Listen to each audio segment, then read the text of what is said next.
കേരളത്തിലെ ഏക മുസ്ലിം രാജവംശമായ അറക്കൽ കൊട്ടാരത്തിന്റെ ഇന്നത്തെ അവസ്ഥ വളരെ ശോചനീയമാണ്. ഏകദേശം 1000-ലധികം വർഷം പഴക്കമുണ്ട് കൊട്ടാരത്തിന്. കണ്ണൂർ ആയിക്കരയിൽ അറബിക്കടലിനോട് ചേർന്ന് കിടക്കുന്ന ഒരു ചരിത്ര സ്മാരകമുണ്ട് ഇവിടെ, അറക്കൽ കൊട്ടാരം. അധികാരികൾ കണ്ണു തുറക്കാത്തത് കൊണ്ട് തന്നെ ഇപ്പോഴും ഇടിഞ്ഞു വീഴാറായ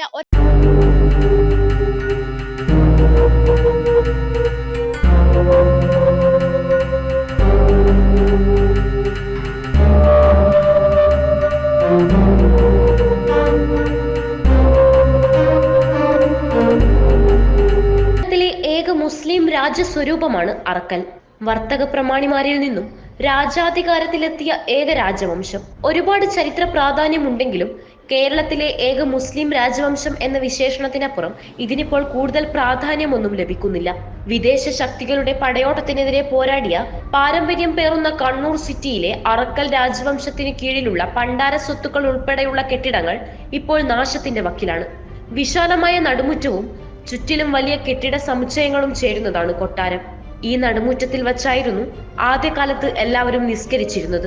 അറക്കൽ കൊട്ടാരത്തിന്റെ ഒരു കെട്ടിടം ഇപ്പോൾ മ്യൂസിയമാക്കി മാറ്റിയിട്ടുണ്ട്. അറക്കൽ രാജവംശത്തിന് യൂറോപ്യൻ കൊളോണിയൽ ശക്തികളുമായി ഉണ്ടായിരുന്ന സൗഹൃദത്തിലൂടെ നടന്ന സുഗന്ധ വ്യഞ്ജന വ്യാപാരത്തിന്റെ വ്യാപ്തി വെളിവാക്കുന്ന അനേകം പ്രദർശന വസ്തുക്കൾ മ്യൂസിയത്തിൽ സംരക്ഷിക്കുന്നുണ്ട്. അറക്കൽ മ്യൂസിയവും അറക്കൽ കൊട്ടാരവും കാണാൻ നിരവധി ആളുകൾ ഇവിടെ എത്തുന്നുണ്ടെന്ന് അറക്കൽ രാജകുടുംബാംഗമായ ആദിരാജ അഷ്റഫ് കോയമ്മ പറഞ്ഞു. പഴയ രാജകുടുംബത്തിന്റെ കഥ ഇങ്ങനെയായിരുന്നു. അവര് നമ്മൾ ചെങ്കോലും അല്ല കിരീടമൊന്നും ഇഷ്ടപ്പെട്ടിരുന്നില്ല. അവര് മെയിനായിട്ട് ചെയ്യുന്ന ഇവിടെ പള്ളികളും ഇതൊക്കെ കുറെ നിർമ്മിച്ചു. അറക്കൽ കുടുംബത്തിന്റെ കീഴിൽ 41 പള്ളികളാണ് അന്ന് കണ്ണൂരിൽ ഈ കോർപ്പറേഷൻ ഏരിയയിൽ ഉണ്ടായിരുന്നത്.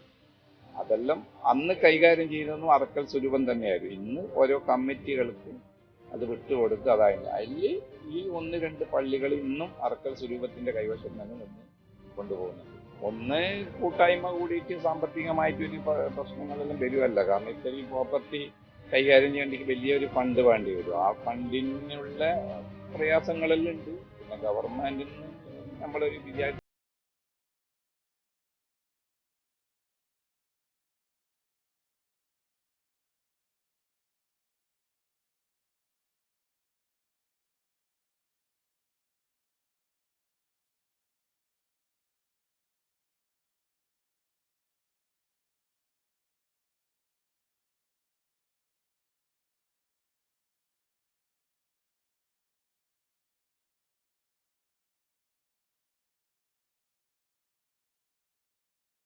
ഫൗണ്ടേഷൻ ഡയറക്ടർ മുഹമ്മദ് ഷിയാദ് പറഞ്ഞു.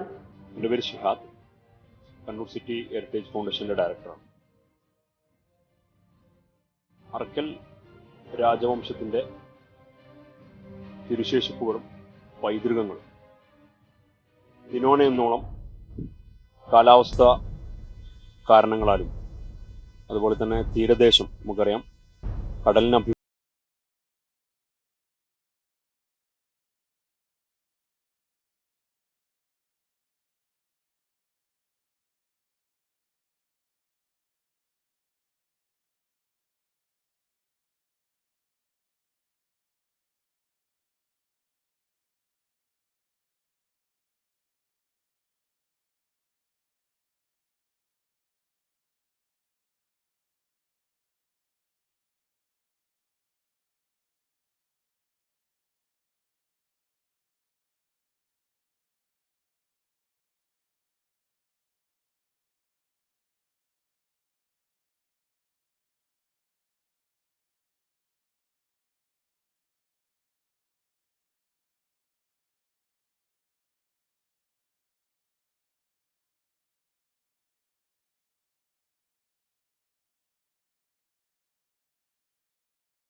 നവീൻ എക്കോട്ടിനൊപ്പം നീതു കൂത്തുപറമ്പ്, കണ്ണൂർ 1.